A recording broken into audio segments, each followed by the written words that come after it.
پھر اس طرح کے جو الفاظ ہوتے ہیں ان کو آپ اس طرح ڈسکرائب کیا کریں کہ ان کی نفرت دل میں بیٹھے. کوئی بھی جو گندا لفظ بولے نا اس کی آپ ڈسکرپشن بیان کریں کہ یہ تم نے کہا کیا ہے. ہم چھوٹے تھے تو ہماری ٹیچر نے ایک دفعہ بہت خوبصورت بات کی, بہت سمپل سی بات تھی لیکن ساری زندگی یاد رہی. کہ انہوں نے ہمیں سمجھایا کہ دیکھو لڑکی جو ہوتی ہے نا ایک سفید چادر کی طرح ہوتی ہے, جب کوئی غلط حرکت کرتی ہے نا تو اس پہ دھبا لگ جاتا ہے تو وہ اس کو بہت بدنما کر دیتا ہے, اس کی خوبصورتی چلی جاتی. تو تم لوگ اپنی عزت و عصمت کی حفاظت کرنا اور بد اخلاقی سے بچنا, کسی بھی قسم کی, چاہے وہ زبان کی ہو یا اخلاق کی یا کردار کی. اس سفید چادر کو داغدار نہیں ہونے دینا. یہی تمہاری خوبصورتی ہے, یہی تمہاری ڈگنیٹی ہے, یہی وقار ہے. اور یہ بات اس طرح سمجھ میں آئی کہ آج بھی میرا ایک امیجنیشن ہے کردار کے بارے میں کہ کردار کیسا ہوتا ہے, ایک اسپاٹ لیس چادر کی طرح, تو اس پہ دھبے نہ آنے دو. تو بچوں کو بھی آپ فزیکلی چیزوں کو ڈسکرائب کریں, کیونکہ ہم ایسی ٹرمز بولتے ہیں, ایسے ورڈز بولتے ہیں جو ایبسٹریکٹ ہوتے ہیں. ایک تو وہ لینگویج بیریئر ہوتا ہے, اوپر سے وہ اس کو ریلیٹ نہیں کر پاتے کہ کیا کہا گیا, وہ کیا چیز ہے جو بولی گئی. تو اس کو وہ بنا کے دکھائیں کہ یہ تم نے کہا ہے. جیسے بچوں کو اگر ہاتھ دھونا سکھانے نا کہ ٹوائلٹ سے آپ نکلے تو ہاتھ دھو کے نکلے, یا یہ کہ ناخن کٹوانے میں بعض اوقات بچوں کو مشکل ہوتی, لیکن بچے نہیں مانتے, سستی کرتے ہیں, ٹال مٹول کرتے ہیں. تو اب اس کے لیے کیا علاج ہے؟ اس کے لیے صرف اتنا کہتے رہنا, تقریر کرنا کافی نہیں, ناخن کاٹو ناخن کاٹو. آپ انہیں بتائیں کہ ناخنوں کے نیچے کیا جمع ہو جاتا ہے, کس قسم کے بیکٹیریا جمع ہوتے ہیں. اور اب تو انٹرنیٹ پہ ہر چیز اویلیبل ہے, آپ جائیں گوگل کریں اور وہاں بیکٹیریا کی تصویریں دکھائیں ان کو, یہ ہے آپ کے پاس, یہ لیے پھرتے ہیں آپ. اس کے بعد بھلا دیکھیں پھر وہ کرتے. ہم وہ گندگی ان کو دکھاتے نہیں, جب وہ فزیکل شیپ میں گندگی نظر آ جاتی ہے تو پھر کراہت آتی ہے. اس سے کراہت دلانا مقصود ہے. جب تک وہ خود نہیں ڈیسائیڈ کریں گے, خود اس چیز کو برا نہیں جانیں گے, اس وقت تک معاملہ حل نہیں, تربیت نہیں ہوگی. دیکھیے تربیت کا مطلب کیا ہوتا ہے, یا تزکیہ کس چیز کو کہتے ہیں. تزکیہ کے دو لفظ یاد رکھیے, ایک ہے تخلیہ اور ایک ہے تحلیہ. عربی میں تخلیہ کہتے ہیں کسی چیز کو خالی کر دینا, اور تحلیہ کہتے ہیں اس کو بیوٹیفائی کرنا. اب بچے کے کردار کو یا بچے کی شخصیت کو پہلے کرنا تخلیہ, یعنی ویڈنگ کرنا. جیسے ایک زمین ہوتی ہے تو اس کے اوپر جو جاڑ جنکار پتھر چیزیں پڑی ہوتی ہیں اس کو آپ پہلے نکالتے ہیں, صاف کرتے ہیں, کلین کرتے ہیں اس کو. پھر تحلیہ کیا ہے کہ اس کے اندر آپ پودے لگاتے ہیں. جیسے آج کل آپ دیکھیے کہ جو بھی پھول وغیرہ لگے ہوئے ہیں, تو موسم چونکہ ختم ہو رہا ہے تو سب پھول نکالے جا رہے ہیں کیونکہ اب اس میں نئے لگائے جائیں گے. تو یہ کیا ہو رہا ہے؟ تخلیہ ہو رہا ہے, زمین کو دوبارہ سے صاف کیا جا رہا ہے. پھر اب اگلے موسم کے اعتبار سے نئے پھول لگائے جائیں گے. یہی سمجھیے کہ روز بچہ اسکول سے آتا ہے نا, وہ بہت سی ڈسٹ لے کے آتا ہے, معاشرے کے اثرات لے کے آتا ہے. آپ اس کے نہلانے, کپڑے دھونے کا بندوبست تو کرتے ہیں, لیکن اس کی عادات کو صاف کرنے کا بندوبست نہیں کرتے. تو اس کا آپ نے تخلیہ کرنا, ویڈنگ کرنی ہے, پہلے سب نکال دینا ہے کہ کیا کیا باتیں سنی, کیا سوچتے, کیا کرتے, اور وہ اسی وقت جب کمیونیکیشن ہوگی. اور پھر اس کے بعد خوبصورت باتوں کے ایک دو پھول لگا دینے. تو اس سے کیا ہوگا کہ انشاءاللہ وہ ایک خوشنما باغ بن کے اٹھیں گے جو دوسروں کے لیے بھی خوشی کا باعث ہوں گے. اور یہ ایک مسلسل عمل ہے, اسی کا نام تربیہ ہے.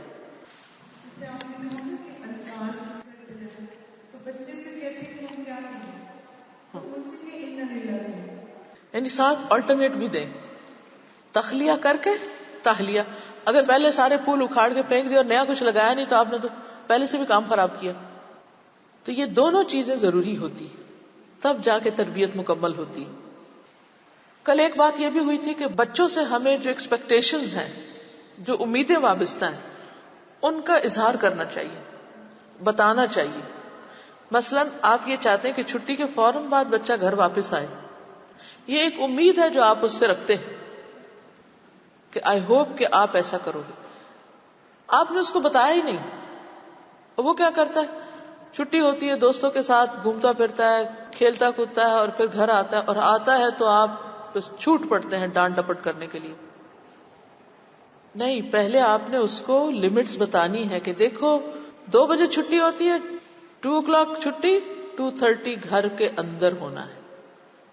ٹھیک ہے، تم 15 منٹ 20 منٹ اپنے دوستوں کے ساتھ وہیں اسکول کے اندر باتیں کر لو، کھیل لو، کیونکہ سارا دن کلاسز سے نکل کے بچوں کے لیے بہت ضروری ہوتا ہے کہ وہ آپس میں تبادلہ خیال بھی کریں، یا کچھ کھیل کود کریں، یا اپنی فرسٹریشن دور کریں. Doesn't matter. کچھ آپ نے رسی دراز بھی کرنی ہے، ان کو موقع دینا ہے انٹریکٹ کرنے کا، لیکن اتنی نہیں کر دینی کہ بس پھر وہ باقی چیزیں متاثر ہو جائیں. یعنی نہ تو ان کو بہت شکنجے میں کس کے رکھیں کہ میل جول ہی منع کر دیں، اور نہ ہی آپ ان کو اتنا ڈھیلا چھوڑ دیں کہ آپ کو پتہ ہی نہ کہ وہ کیا کرتے پھر رہے ہیں. پھر آپ دیکھیے کہ بچے کو پازیٹیو سٹروکس دیں، امیدیں جو وابستہ ہیں ان کو بتائیں، تعریف کریں، ان کو اعتماد دیں کہ تم کر سکتے ہو. جیسے حضور صلی اللہ علیہ وسلم نے حضرت حسن کے بارے میں فرمایا تھا، میرا یہ بیٹا سردار ہے، مجھے امید ہے کہ اس کے ذریعے اللہ تعالیٰ مسلمانوں کے 2 عظیم گروہوں میں صلح کروائے گا. اور واقعی ایسا ہوا کہ حضرت حسن کی وجہ سے بہت خیر آئی. اب آپ کو اللہ کی طرف سے کچھ علم تھا کہ آگے لوگوں میں کیا کلیشز ہونے والے، تو آپ نے اس کے لیے پہلے سے ہی اپنی چھوٹی جنریشن کو تیار کیا کہ تمہیں یہ کام کرنا ہے بڑے ہو کر. مثلاً آپ کا کوئی بزنس ہے اور آپ چاہتے ہیں کہ بچہ اس بزنس کو سنبھالے، تو اپنی ایکسپیکٹیشن بتائیے کہ ہم چاہتے ہیں کہ تم اس میں یہ سبجیکٹ پڑھو، اس کام کو کرو، یا کوئی بھی. اور اگر آپ دیکھیں کہ بچے کی انکلینیشن نہیں ہے اس طرف تو مجبور بھی نہ کریں، لیکن اگر آپ سمجھتے ہیں کہ بچے کو رہنمائی چاہیے تو اس میں بھی کوتاہی نہ کریں، مگر اس کو بتائیں ضرور کہ ہم یہ چاہتے ہیں، آگے تمہاری مرضی. تو بعض اوقات شروع میں بچے نہ بھی کر دیتے، ہمیں نہیں یہ کرنا. اس کو حتمی بات نہ سمجھیں، وہ گروئنگ ایج میں ہے، وہ آج ایک ڈیسائیڈ کرے گی چیز، کل کو دوسری، پرسوں تیسری، وہ خود ایکسپلور کر رہے ہیں کہ انہوں نے بڑے ہو کے کیا بننا ہے. وہ جو بھی کہیں ان کی سنتے جائیے، لیکن ساتھ اپنی بھی سناتے جائیے. پھر یا ان کی چل جائے گی یا آپ کی چل جائے گی، لیکن اپنی امیدیں جو ہیں وہ ان کو بتائیں ضرور کہ ہم آپ سے کیا چاہتے ہیں، آپ کیا بنو. فورس نہیں کرنا، لیکن جو ایکسپیکٹ کریں، شارٹ ٹرم ہو یا لانگ ٹرم، دونوں طرح بتانا ہے. اہل طائف کے بارے میں نبی صلی اللہ علیہ وسلم نے فرمایا تھا، مجھے امید ہے کہ اللہ تعالیٰ ان کی نسل سے ایسی اولاد پیدا کرے گا جو اکیلے اللہ کی عبادت کرے گی اور اس کے ساتھ کسی کو شریک نہ ٹھہرائے گی. حالانکہ انہوں نے آپ کے ساتھ بہت برا سلوک کیا تھا، آپ اس وقت بھی ہوپ فل تھے کہ نہیں ان کے بچے اچھے نکلیں گے. کئی دفعہ ایسا ہوتا ہے نا کہ ماں باپ انتہائی خراب کام کرتے، لیکن اللہ تعالیٰ کی رحمت سے ان کے بچے بھی بہت نیک نکل آتے ہیں. بعض اوقات ماں باپ توجہ نہیں دیتے، باہر سے کوئی اچھے ساتھی مل جاتے، خاندان میں کوئی ایسا شخص ہوتا ہے کہ جو ان بچوں کی اچھی تربیت میں مددگار ہو جاتا ہے. تو اس لیے ہمیشہ لوگوں کے بارے میں چاہے وہ برائی کر رہے پھر بھی اچھی رائے دیں کہ ان سے امید ہے کہ ان سے اچھی نسل آئے گی، اچھے کام کریں گے. جو بچہ بہت زیادہ شرارتی ہوتا ہے یہ نہ کہے کہ اس نے تو کچھ نہیں کرنا. بس آپ کو یاد ہے کہ یہ واقعہ آپ نے شاید پہلے بھی سنا ہو کہ شیخ سدیس جو ہے بچپن میں بہت زیادہ شرارتی تھی، تو ان کی والدہ جب تنگ ہوتی تھی تو کہتی تھی اللہ تم کو ہدایت دے، تمہیں حرم کا امام بنائے. ہر شرارت میں کہتی تھی اللہ تم کو حرم کا امام بنائے. بعض مائیں تو بددعائیں دیتی ہیں، اور بعض مائیں دیکھتی ہیں کہ بچہ ایکسٹرا آرڈنریلی شرارتی تو اس موقع پر بھی وہ اچھے جملے بولتی ہیں. یہ سیکھنا ہے آپ کو، جتنا چاہے بچہ ستائے منہ سے بد دعا نہیں نکالنی.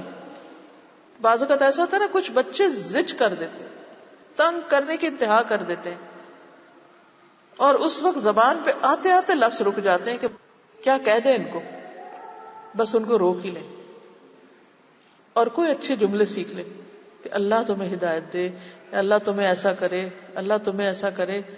اس سے کیا ہوتا ہے کہ اس سچویشن کو آپ نارملائز کر رہے ہوتے ہیں اور ان کو ایک ڈائریکشن دے رہے ہوتے ہیں، اور وہ سن رہے ہوتے ہیں کہ وہ کیا کر رہے ہیں اور آپ کیا کہہ رہی ہیں.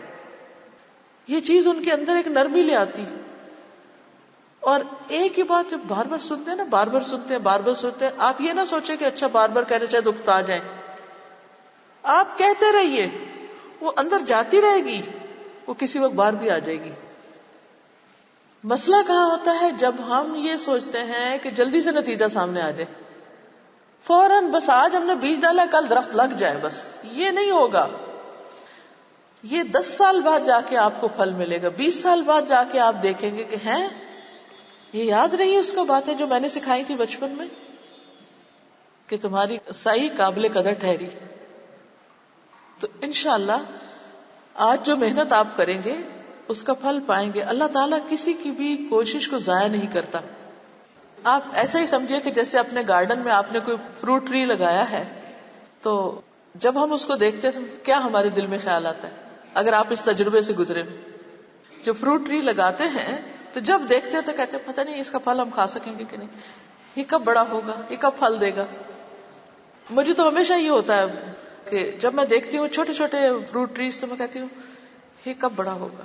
ایک دل میں آتا ہے کہ جلدی سے بڑا ہو جائے اور ہم دیکھیں کہ اس کی خوبصورتی جب اس پہ پھل آئے. لیکن وہ ہمارے کہنے سے تو جلدی نہیں بڑا ہوگا، وہ تو اپنے ٹائم پر ہی ہوگا. لیکن ہوگا ایک دن، ہم نہیں دیکھیں گے، شاید کوئی اور دیکھے.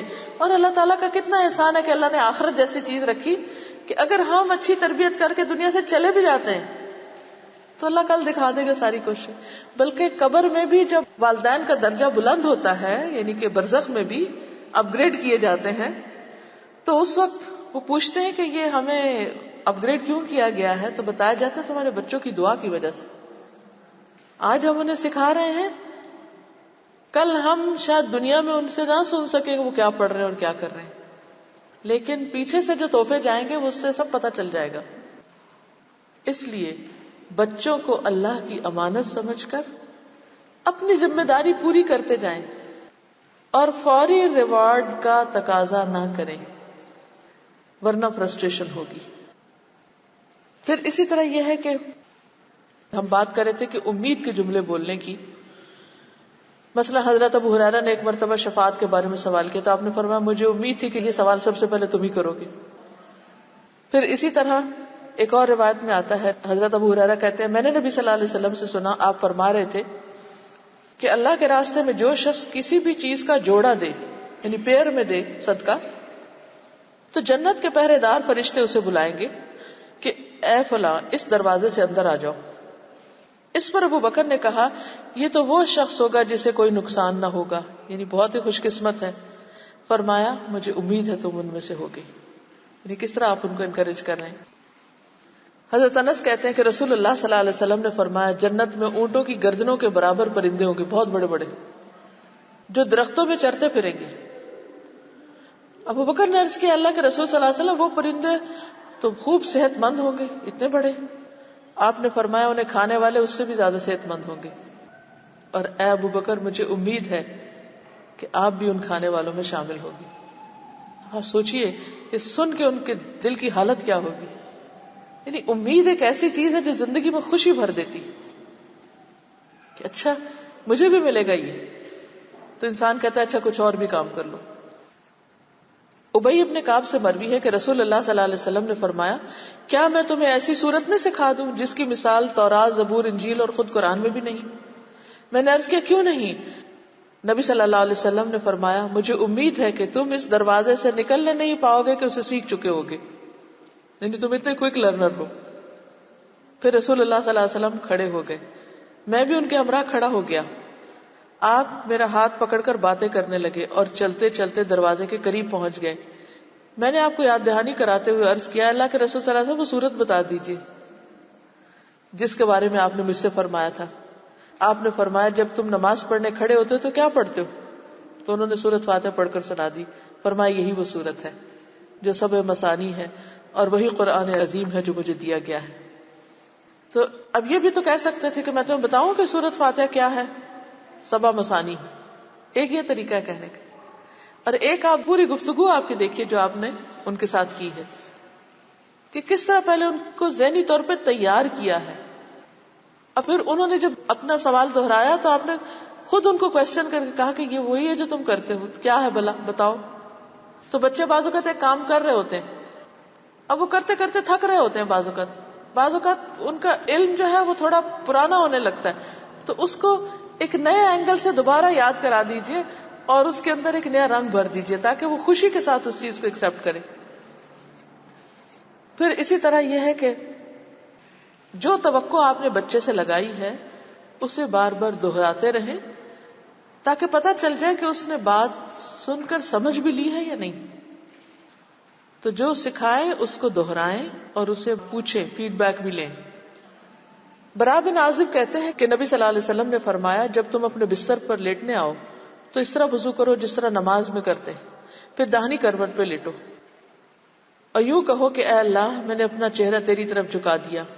میں نے رسول اللہ صلی اللہ علیہ وسلم کے سامنے دعا کو دوبارہ جب پڑھا اور آمنت بکتابک الذی انزلت پہ پہنچا تو میں نے رسولک کہہ دیا ورسولک. آپ نے فرمایا نہیں ونبیک الذی ارسلت. حالانکہ فرق اتنا نہیں ہے لیکن جو لفظ آپ نے سکھایا فرمایا وہی دوبارہ پڑھو. پھر اسی طرح ابو محذورہ کو جب آپ نے اذان سکھائی تھی، ابو محذورہ وہی بچے نا جنہوں نے نقل اتاری تھی، تو پھر آپ نے ان کو آگے بڑھ کر اذان سکھا دی اور پھر ان سے سنا بھی کہ کیا سیکھا. پھر اسی طرح حضرت انس کہتے ہیں کہ رسول اللہ صلی اللہ علیہ وسلم سب سے بڑھ کر عمدہ اخلاق کے مالک تھے. ایک دن کسی کام کو بھیجا تو میں نے کہا میں نہیں جاؤں گا، لیکن بہرحال جب میں باہر گیا تو حضور صلی اللہ علیہ وسلم پیچھے آئے، میں نے پلٹ کے دیکھا تو آپ ہنس رہے تھے. آپ نے فرمایا چھوٹے سے انس اس کام کا کیا ہوا جو میں نے کہا تھا. حالانکہ وہ کہہ کے گئے تو میں نہیں جاؤں گا، لیکن آپ نے اس کو یہ نہیں کہا کہ اچھا اس نے تو جانا نہیں، آپ پیچھے دوبارہ گئے اور دوبارہ ریمائنڈ کرایا کہ وہ اس کام کا کیا ہوا جو میں نے کہا تھا.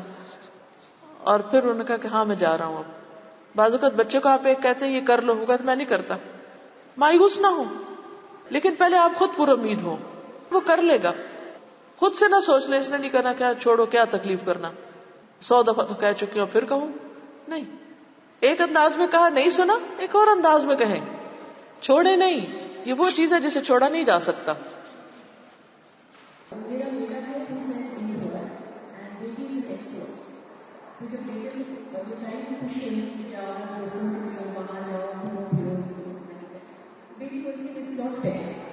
بیٹی already extra very outgoing social. بیٹا نہیں، اس کا بیٹی کو کوئی اور آلٹرنیٹ دیں کہ جو بیٹے کو نہیں ملے تو فیئر ہو جائے گا.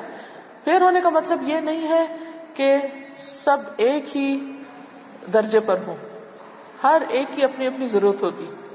اس کو میں نے شروع کے ایک لیکچر میں واضح کیا تھا کہ جیسے اب ایک بچہ یونیورسٹی گوئنگ ہے، لیپ ٹاپ اس کی ضرورت ہے. ایک بچہ کلاس 1 میں ہے، اس کی ضرورت نہیں ہے. جب آپ اس کو دیں گے تو چھوٹا یہ نہیں کہہ سکتا کہ مجھے کیوں نہیں دیا. لیکن ہو سکتا ہے کہ کوئی چیز چھوٹے بچے کی ضرورت ہو جو بڑے کو نہیں دی، تو اس میں کبھی ایک کو کچھ دیا جائے گا، کبھی دوسرے کو، اور ان کے ضروریات کے مطابق، ان کے حالات کے مطابق. بیٹیوں کو شروع سے ہی یہ بتانے کی ضرورت ہے کہ لیس الذکر کالانثی. قرآن میں آتا ہے کہ لڑکا لڑکی کی طرح نہیں ہوتا، دونوں میں فرق ہے، دونوں کی حدود میں فرق ہے اور دونوں کی ذمہ داریوں میں فرق ہے. چونکہ ہمارے بچے ایسے اسکولوں میں پڑھتے ہیں جہاں یہ فرق بتایا نہیں جاتا. اکویلٹی کا ایسا کانسیپٹ دیا جا رہا ہے کہ جس میں عورتوں کی فطرت بھی مسخ ہو رہی ہے اور بعض اوقات لڑکے بھی لڑکیوں کی طرح بہیو کر رہے ہوتے ہیں. تو نہ وہ رسپانسبلٹی لیتے ہیں اور نہ یہ اپنی ذمہ داری نبھاتے ہیں. تو اس میں بھی کئی مشکلات ہیں، ان چیزوں کا توڑ بھی آپ نے کرنا ہے. چلیے اگلا حصہ ہم شروع کرتے ہیں. کل ہم نے یہ بھی بتایا تھا تربیت کے اصولوں میں سے کہ بچے کو بتایا جائے کہ اگر وہ بات مانیں گے، کام کریں گے تو ان کو کیا فائدہ ہوگا اور اگر نہیں مانیں گے تو نقصان کیا ہوگا. یعنی جہاں ان کو اپنی امیدیں بتانا ضروری ہے وہاں ان کو یہ بتانا بھی ضروری ہے کہ کرنے کا فائدہ اور نہ کرنے کا نقصان. یہ ایک سٹیپ آگے ہے، یعنی نیکسٹ سٹیپ ہے. مثلاً آپ دیکھیے کہ اللہ سبحانہ وتعالیٰ نے قرآن مجید میں ہمیں جنت اور جہنم کا جو کانسیپٹ دیا ہے یہ بہت ہی نیچرل چیز ہے، کیونکہ اللہ کو پتا ہے کہ انسان کو اس نے کیسے بنایا اور اس کی ضروریات کیا ہے، اس کی طلب کیا ہے، وہ کیا کرنا چاہتا ہے اور کیا کرنا اس کو فائدہ دے گا، اس کے اندر کی خواہشات کیا ہے اور یہ مشین کس طرح کام کرے گی. تو ہم انسانوں کے اندر یہ چیز قدرتی طور پر موجود ہے کہ جب ہمیں پتا ہوتا ہے کہ کوئی کام کر کے ہمیں کوئی نتیجہ، ریوارڈ، ثواب، کوئی جزا ملنے والی ہے تو ہم شوق سے وہ کام کرتے ہیں. اور جب ہمیں کانسیکوینسز پتا ہوتے ہیں کہ کام نہ کرنے پر نقصان کیا ہوگا تو ہم اس سے بچنے کی بھی کوشش کرتے ہیں.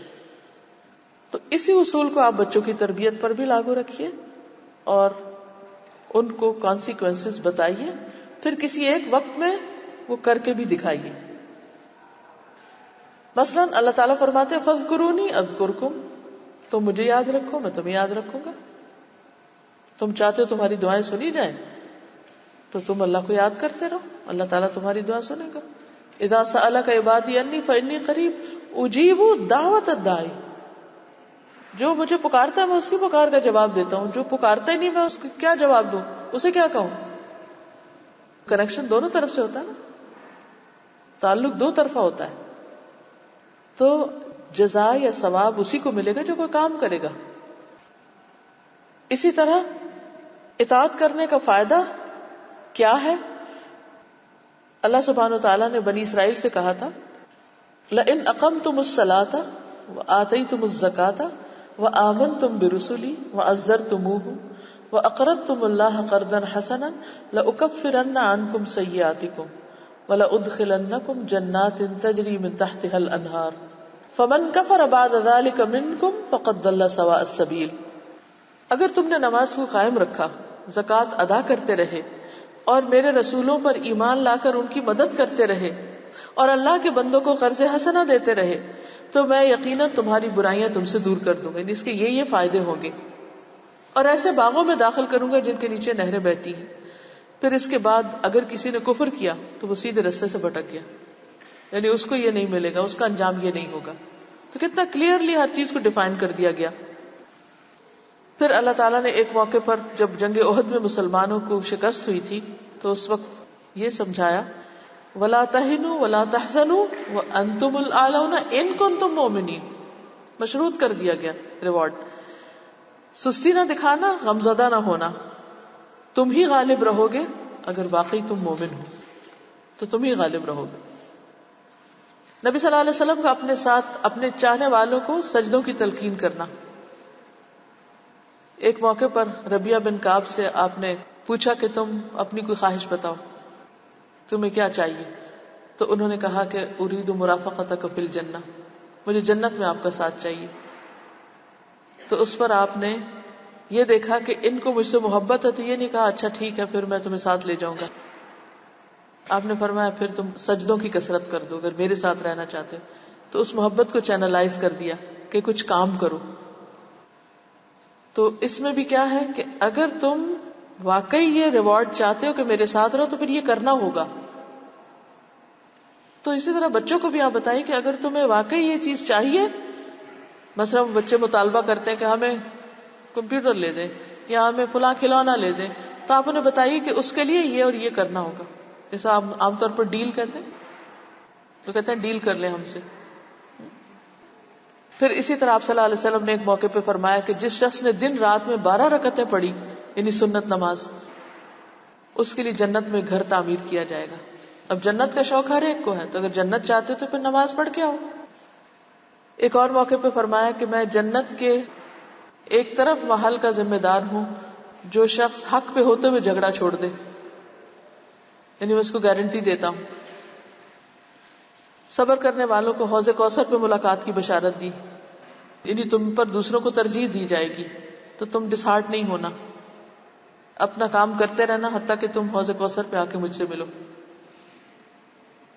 پھر اسی طرح پیچھے بھی آپ کو بتایا جا چکا ہے کہ ابو مسعود جب اپنے غلام کو مار رہے تھے تو اس پر آپ نے کیا فرمایا کہ ابو مسعود جان لو کہ اللہ تم پر زیادہ قدرت رکھتا ہے جتنی تم اس غلام پر رکھتے ہو. تو انہیں پہلے تو پتہ نہیں چلا کہ کہنے والا کون ہے. جب دیکھا کہ حضور صلی اللہ علیہ وسلم ہے تو انہوں نے فوراً ہاتھ روکا اور اس غلام کو آزاد کیا. آپ نے ساتھ ہی فرمایا اگر تم ایسا نہ کرتے تو جہنم کی آگ تمہیں جلا دیتی کہ تم اس غلام کے ساتھ جو ظلم کر رہے ہو. تو برے رویے کا برا نتیجہ بھی ساتھ ہی بتا دیا کہ ایسا ہوگا. پھر اسی طرح ایک اور موقع پہ فرمایا جب لوگ درہم و دینار میں بخل کرنے لگے یعنی مال خرچ نہ کریں، عمدہ اور بڑھیا چیزیں خریدنے لگے یعنی قیمتی چیزیں اپنی ذات کے لیے بس خریدنے لگے، فی سبیل اللہ خرچ نہ کریں، گائے کی دموں کی پیروی کرنے لگے یعنی کھیتی باڑی میں مشغول ہو جائیں، اور جہاد فی سبیل اللہ کو چھوڑ دیں یعنی سارا وقت یا صرف مال کمانا یا پھر خوبصورت قیمتی چیزیں خریدنا، بس اسی میں ہی لگے رہیں اور دین کا کام چھوڑ دیں، تو اللہ ان پر مصائب نازل فرمائے گا اور اس وقت تک انہیں دور نہیں کرے گا جب تک یہ لوگ دین کی طرف واپس نہ آ جائیں گے. کہ بعض اوقات انسان کی زندگی میں پریشانیاں اس لیے بھی ہوتی ہیں کہ انسان اللہ کی عبادت اور دین کی خدمت، یعنی صرف ذاتی عبادت نہیں، دین کو دوسروں تک پہنچانے کے لیے جو محنت کرنی ہے اس سے جی چراتا ہے. سارا وقت اپنی ذات، اپنا گھر، اپنے بچے، اپنی زندگی اور اس کی انجوائمنٹ، تو پھر وہ انسان اس کو بھی انجوائے نہیں کر سکتا. اللہ تعالیٰ اس میں بھی مشکل ڈال دیتا ہے، کسی نہ کسی ایسی مشکل میں مبتلا کر دیتا ہے کہ انسان کے پاس سب کچھ ہوتے ہوئے بھی اس کا مزہ اٹھ جاتا ہے. پھر ایک موقع پہ فرمایا جو قوم عہد شکنی کرتی ہے اللہ اس پہ دشمن کو مسلط کر دیتا ہے. ساتھ ہی نتیجہ بتا دیا ایسا کرو گے تو یہ ہوگا. زکوٰۃ ادا نہ کرنے کے بارے میں بتا دیا کہ سانپ بن کے وہ مال اس کے جبڑوں پہ کاٹے گا. پھر ایک اور اصول آپ کو بتایا گیا تھا، فالو تھرو، آخر وقت تک مانیٹر کرتے رہنا کہ جو بات کہی گئی وہ ہو بھی رہی کہ نہیں، جس کے لیے چیک باکسز بنوانے کا اور پھر مختلف طریقوں سے اس کی یاد دہانی کا انتظام کرنا. اللہ سبحانہ وتعالیٰ نے حضرت نوح کو کشتی بنانے کے لیے کہا، بس حکم دے کے چھوڑ نہیں دیا، بلکہ کیا فرمایا، وَاصْنَعِ الْفُلْكَ بِأَعْيُنِنَا وَوَحْيِنَا، خود نگرانی بھی کی کہ کشتی کیسے تیار ہو رہی، پوری رہنمائی کی.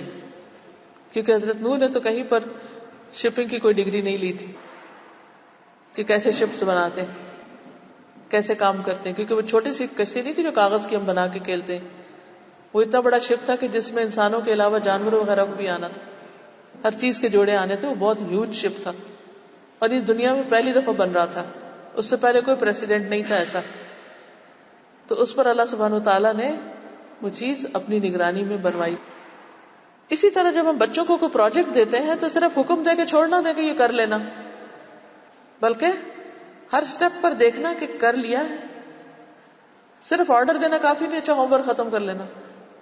جب بچے کر لیں تو ذرا ایک دفعہ دیکھا بھی کریں کہ کیا کیا ہے، کیونکہ وہ کر کے کہتے ہیں ہاں کر لیا، ہو گیا، بس ختم. نماز پڑھ لی، تھوڑی سی نظر ضرور رکھیں کہ کیسے پڑھی جا رہی اور صحیح طرح رکوع سجدے بھی ادا ہو رہے ہیں یا نہیں.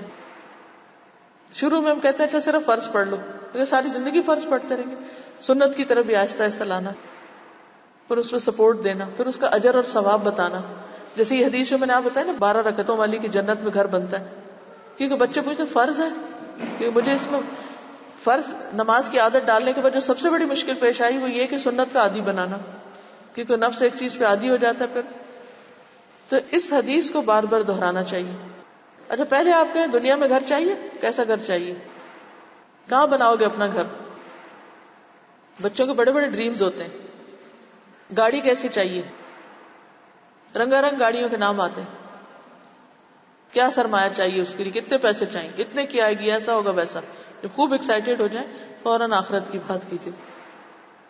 تو جنت کا گھر خود سے بن جائے گا، اس کے لیے کوئی قیمت نہیں چاہیے. اب وہ ریلیٹ کر پائیں گے کہ ہاں بھائی دنیا میں تو کسی ہل پہ یا ماؤنٹین پہ گھر بنانے کے لیے بہت زیادہ پیسے چاہیے، تو جنت الفردوس کے لیے تو اور بھی زیادہ محنت کی ضرورت ہے. جنت مفت پہ ہاتھ نہیں آتی، یہ اچھی طرح بچوں کو سمجھا دیجئے. وہ حدیث ہے نا، الا ان سلعۃ اللہ غالیہ، خبردار اللہ کا سودا بڑا مہنگا ہے. It's very very expensive. دنیا میں تو چھوٹے سے گھر کے لیے اتنی جان مارتے ہو، تو آخرت کے گھر کے لیے نہیں مارو گے، اس کے لیے بھی کچھ کرو. اچھا کیا کریں، چلو یہ دیکھو 12 رکعتیں دن کی ادا کرنا شروع کر دو. اچھا کٹھی نہیں 12 کریں گے، پھر بھی فجر سے شروع کرائیں، کہ فجر کی سنت حضور صلی اللہ علیہ وسلم سفر پہ بھی نہیں چھوڑتے تھے. پھر سنتوں پہ آ جائیں گے، پھر وتر پہ بحث ہوگی، یہ بتا دو فرض ہے یا نہیں. کیونکہ بچے نا وہ کیلکولیشن میں باتیں کرتے ہیں، یس اور نو. وہ کہتے ہیں آپ بس یس یا نو کہیں جو ہم آپ سے سوال کریں، بیچ کی بات نہ کریں. جب آپ کہتے ہیں یہ کام کر لو جو ایکسٹرا کام ہوتے ہیں، نوافل ہیں یا فرض کے علاوہ، تو پھر جب وہ یہ کہتے ہیں کہ اچھا فرض ہے یا نہیں، یس یا نو کہیں، تو پھر بہت ٹیکٹفلی ان کو سمجھانا پڑتا ہے. لیکن یہ بہت ضروری ہے کہ ایک کے بعد ایک سٹیپ آگے بڑھائیں نیکیوں میں بھی. بس مسلمان ہو 5 نمازیں پڑھتے کافی نہیں، اس سے آگے بھی لے چلیں. اور اس کے لیے پھر اپنے علاوہ بھی اچھی کمپنی دینی ہوگی. اچھی صحبت کی دعائیں کیا کریں بچوں کے لیے، اچھے ماحول اور اچھے استاد اور اچھی کمپنی، اس کے لیے کوشش بھی کریں، تلاش بھی کریں، محنت بھی کریں، دعا بھی کریں، کیونکہ نیکیوں میں مستقل آگے جانا چاہیے، جنت کا سودا مہنگا ہے۔ تو بات میں یہ کر رہی تھی کہ کام کرنے کا آخری وقت تک جائزہ لینا اور اس میں آگے آگے بڑھاتے بھی رہنا۔ اب دیکھیے کہ اللہ سبحانہ وتعالیٰ نے کیا سسٹم رکھا ہے، خود بھی دیکھتے ہیں، ان کل نفس لما علیہا حافظ، فرشتے بھی رکھے ہوئے ہیں کرامن کاتبین، ان علیکم لحافظین کرامن کاتبین یعلمون ما تفعلون۔ تو ان فرشتوں کی بھی جو نگرانی ہے اس کا احساس دے دیں بچوں کو۔ مجھے اچھی طرح یاد ہے، میں چھوٹی سی تھی، ان فرشتوں کے بارے میں اتنی بات ہمیں بتائی گئی تھی کہ اب ماں باپ نہ بھی ساتھ ہو تو یوں لگتا تھا ہر وقت کوئی ساتھ ہے کوئی پیچھے پڑا ہوا۔ تو جو تربیت دین کے حوالے سے ہوتی ہے اس کا تو کوئی نیول بدل ہی نہیں۔ تو ان نگرانوں کی بات اکثر کیا کر، اپنی نگرانی کم کر دیں۔ مثلا میں اپنے بچوں کو کبھی یہ نہیں کہتی کہ لوگ کیا کہیں گے کہ تم ڈاکٹر فرد کے بچے ہو، نو، اس کے دو نقصان ہیں۔ ایک نقصان یہ ہے کہ اگر وہ میری وجہ سے کوئی کام کریں گے تو اللہ کے یہاں ان کی جزا کچھ نہیں، تو میں ان پہ ظلم ڈھا رہی ہوں۔ ان کو یہ تصور بھی دے کے کہ تم چونکہ میرے بچے ہو اس لیے تمہیں ضرور اچھا کام کرنا ہے۔ یہ تو آپ کہہ سکتے ہیں میرے بچے ہو کہ تم یہ کرو گے، یہ صرف میں نہیں کہوں گی، آپ سب بھی کہیں گے کہ میں تو سوچ ہی نہیں سکتی کہ میرا بچہ بھی کبھی ایسی حرکت کر سکتا ہے۔ وہ تو اس کو ایک احساس دلانے کے لیے، لیکن یہ کہنا کہ تم میرے بچے ہو اس لیے نیک کام کرو، یہ انتہائی غلط ہے، نیت خراب کرنے والی بات ہے، اور اس پر ان کے لیے اجر کوئی نہیں ہوگا، ہم ان پہ ظلم ڈھا رہے ہیں۔ دوسری بات یہ کہ جب آپ ہوں گے تو کریں گے، جب آپ نہیں تو نہیں کریں گے۔ اللہ کا خوف دلائیے اور ان فرشتوں کی نگرانی بتائیے، وہ خود اکیلے اپنے آپ کو سنبھالیں۔ ہاں آپ واچ کرتے رہیں ہو کیا رہا ہے، پھر آپ کی نگرانی تیسرے درجے پہ۔ اچھا ہماری ترتیب فرق ہے، کیا؟ پہلی اپنی نگرانی، کبھی خیال آ گئے تو فرشتوں کی، اور اللہ کی بات تو کرتے بھول ہی جاتے، شیطان بلوا دیتا ہے، انساہم ذکر اللہ۔ تو نگرانی کا بھی ایک صحیح کانسیپٹ دیجئے تاکہ وہ پھر خدا کے بندے بن کے جئیں، آپ دنیا میں ہوں یا نہ ہوں، آپ ان کے ساتھ ہوں یا نہ ہوں۔ اس سے آپ کی جان بڑی آزاد رہے گی، ان کو اپنا نگران خود بنا کے، لیکن دور سے دیکھنا ضرور ہے۔ اس میں یہ ہے کہ ان کو اپنا رسپانسبل خود بنائیں، پھر ان کے اوپر رسپانسبلٹی ڈالیں، اور یہ ترتیب بہت اچھی ہے جو اللہ کے رسول صلی اللہ علیہ وسلم نے ہم کو سکھا دی۔ ایک ایک حدیث کے اندر ایسی ایسی حکمتیں ہیں، زندگی گزارنے کے ایسے طریقے ہیں کہ انسان واقعی اگر عمل کرنے لگے تو کامیابی ہی کامیابی، کیونکہ آپ خود دنیا کے سب سے زیادہ کامیاب انسان تھے۔ پھر اسی طرح یہ کہ بچے کو اگر کوئی کام دیں تو پھر اس کو فالو اپ بھی کریں کہ اس نے کیا ہے یا نہیں، کہہ کے بھول نہ جائیں کہ پوچھو ہی نہیں، اوکے اماں آپ نے تو پوچھا ہی نہیں، یاد ہے آپ نے مجھے یہ کہا تھا کرنے کو، وہ ہمیں یاد کرا رہا ہو، یہ نہ ہو ہم اسے یاد کرائیں۔ نبی صلی اللہ علیہ وسلم نے حضرت انس کو ایک دفعہ ایک خط دینے کے لیے بھیجا اور خود بیٹھ کے دیکھتے رہے کہ وہ پہنچا بھی آیا کہ نہیں پہنچایا، کام ہوا یا نہیں ہوا۔ ابو ہریرہ کہتے ہیں کہ رسول اللہ صلی اللہ علیہ وسلم نے فرمایا، کیا تمہارا یہ خیال ہے کہ میرا منہ قبلہ کی طرف ہے؟ اللہ کی قسم مجھ سے نہ تمہارا خشوع چھپتا ہے نہ رکوع، میں اپنی پیٹھ کے پیچھے سے تم کو دیکھتا رہتا ہوں۔ یعنی آپ اس درجہ نگرانی کرتے تھے، یعنی ظاہر ہے کہ آپ کو ایکسٹرا آرڈنری صفات دی گئی تھی، اللہ کی طرف سے مدد آتی تھی۔ اچھا میں نے بھی اپنے بیٹے سے ایک دفعہ کہا کہ دیکھو بیٹا، میں نے اللہ سے دعا مانگی ہوئی ہے اور میں مانگتی ہوں کہ یا اللہ یہ میرا بیٹا جو بھی خرابی کرے تو مجھے آگاہ کر دے۔ اب اس بات کو میں نے دیکھا وہ کسی کو بھی کوٹ کر رہا تھا کہ میری ماما یہ دعا مانگتی ہیں، تو مجھے اس دعا سے ڈر لگتا ہے، کیونکہ وہ بچے کو ایک پتہ چل جاتا ہے نا کیا ایکسپیکٹیشن ہے ہماری اس سے، تو اسے یہ فیلنگ ہونی چاہیے کہ وہ دور بھی ہے تو آپ اس کے بارے میں کنسرن ہے، آپ کو فکر ہے کہ وہ کیا کر رہا ہے۔ بعض اوقات ہوتے ہیں چھوٹے بچے تو ہر وقت پاس ہوتے ہیں، جب بڑے ہوتے ہیں پھر یونیورسٹی چلے جاتے ہیں، دوسرے ملکوں میں چلے جاتے ہیں، ان کو یہ نہ ہو کہ اب ہم بالکل آزاد پرندے ہو گئے جہاں مرضی جائیں، ابھی نہیں، ابھی ٹائم ہے ہماری ذمہ داری کا، حتیٰ کہ بالکل انڈیپینڈنٹ لائف گزار، پڑھ لکھ لیں، شادی ہو جائے، پھر جو چیز چاہے کریں، پھر اپنے ذمہ دار خود ہو۔ پھر بھی یہ ہے کہ ہم کچھ نہ کچھ ان کی سپورٹ کرتے رہے مگر ڈائریکٹ بہت انٹرفیئرنس نہیں، اور اگر ہم بچپن سے تربیت کر رہے ہیں تو پھر اس کی ضرورت بھی نہیں آئے گی، وہ اپنے آپ کو خود سنبھال لیں گے انشاءاللہ، جان آزاد ہو جائے گی آپ کی۔ آج کی آپ کی محنت کل آپ کو بڑھاپا آرام سے گزارنے دے گی اور آخرت اس سے بھی اچھی انشاءاللہ. لیکن اگر آج آپ نے غفلت میں دن گزار دیے, کیونکہ آج بونے کے دن ہے, تو جب کاٹنے کا وقت آئے گا تو پھر مشکل پڑے گی. اگر کانٹے بو دیے تو کانٹے کاٹنے پڑیں گے. تو اس لیے کبھی بھی اس محنت سے گھبرائے نہ, اس پر ورک کرتے رہیں. انس بن مالک سے روایت ہے کہ نبی صلی اللہ علیہ وسلم نے مرض الموت میں حضرت ابوبکر کو نماز پڑھانے کے لیے کہا تو وہ پڑھاتے تھے. پیر کے دن جب لوگ صف باندھے کھڑے تھے تو آپ حجرے کا پردہ ہٹائے ہوئے تھے, ہمیں دیکھ رہے تھے. آپ کا چہرہ مبارک گویا مصحف کا ورق تھا. آپ مسکرا کر ہنسنے لگے. ہمیں اتنی خوشی ہوئی, خطرہ ہوا کہ کہیں ہم سب آپ کو دیکھنے میں ہی مشغول نہ ہو جائے نماز چھوڑ کے, اور نماز توڑ نہ دے. ابوبکر الٹے پاؤں پیچھے ہٹ کر صف کے ساتھ ملنا چاہتے تھے, کیونکہ انہوں نے سمجھا کہ شاید نبی صلی اللہ علیہ وسلم تشریف لا رہے ہیں. لیکن آپ نے ہمیں اشارہ کیا کہ نماز پوری کر لو. پھر آپ نے پردہ ڈال دیا. اسی دن آپ کی وفات ہو گئی. نماز صحابہ پڑھ رہے ہیں, حضرت ابوبکر پڑھا رہے ہیں, وفات کا دن ہے آپ کا, اور آپ اٹھ کر پردہ ہٹا کر دیکھ رہے ہیں کہ لوگ کیا کر رہے ہیں. لوگ اکثر پوچھتے ہیں نا کب تک نگرانی کرنی ہے, آخری دن تک. اور یہی اصول تربیت میں اسٹوڈنٹس کی, بچوں کی, صرف اپنے بچوں کی نہیں بلکہ جن کو تعلیم دے رہے ہیں, جن کی بھی آپ نے ذمہ داری اٹھائی ہوئی, کیونکہ انما الاعمال بخواتیمہا یا بالخواتیم, اعمال کا اعتبار خاتمے پر ہے. حضرت ابراہیم علیہ السلام جب حضرت اسماعیل کو وہاں چھوڑ آئے, پھر اس کے بعد وہ بڑے ہوئے, انہوں نے شادی کی, پھر گئے, پھر دیکھا کہ وہ بیوی جو ہے وہ ٹھیک نہیں ہے, پھر میسج چھوڑ کر آئے ان کے لیے. تو یہ ہے کہ بعض اوقات شادی کے بعد بہت ایکٹیولی تو نہیں انٹرفیئر کرنا چاہیے, لیکن اگر بچے کسی گڑبڑ میں ہیں یا ان کے لیے کوئی چیز دینی اعتبار سے ٹھیک نہیں تو اس میں انٹرفیئر کرنا بھی چاہیے. یہ بھی نگرانی کا ایک حصہ ہے کہ ان کی آخرت نہیں برباد کی جا سکتی. تو اللہ تعالیٰ سے دعا ہے کہ اللہ تعالیٰ ہمیں عمل کی توفیق دے. ہوم ورک اسائنمنٹ نمبر 4 آج آپ کو ملے گی, کرنے کی کوشش کیجئے, کیونکہ ان کو کرنے سے آپ کو خود اپنی سوچ درست کرنے کا موقع ملے گا انشاءاللہ. اس ہفتے میں جو 5 نکات آپ کو بتائے گئے, فرما برداری یا بچوں کے اندر اطاعت یا کام کرنے کا جذبہ پیدا کرنے کے, ان پر کم از کم 5 مرتبہ عمل کریں. یہ جو جملے آپ کو لکھ کے دیے جا رہے ہیں یہ آپ کو اس کام کے کرنے میں مدد دیں گے. نمبر 1, مسئلے کی شناخت کرنا. میرے بچے میں موجودہ مسئلہ جو مجھے تنگ کرتا ہے اس کو لکھیے. اس رویے کو مثبت انداز میں لکھیے کہ میں اپنے اس بچے سے توقع کرتی ہوں کہ وہ یہ نہ کرے.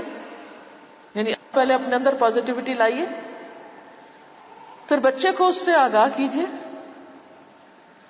پھر اس کو ریپیٹ کیجیے. ماننے اور نہ ماننے کے نتائج بتائیے. اچھا کام کرنے کے کیا فائدے ملیں گے کلیئرلی بتائیے. غلط کام کرنے کا کیا نقصان ہے وہ بھی واضح کر کے بتائیے. اور آخر تک جائزہ لیجیے کہ بچے کیا کر رہے ہیں. اللہ تعالی ہم سب کا حامی و مددگار ہو. آپ سب کے لیے دعائیں. جزاکم اللہ خیرا. سبحانک اللہم و بحمدک نشہد ان لا الہ الا انت نستغفرک و نتوب الیک. السلام علیکم و رحمۃ اللہ وبرکاتہ.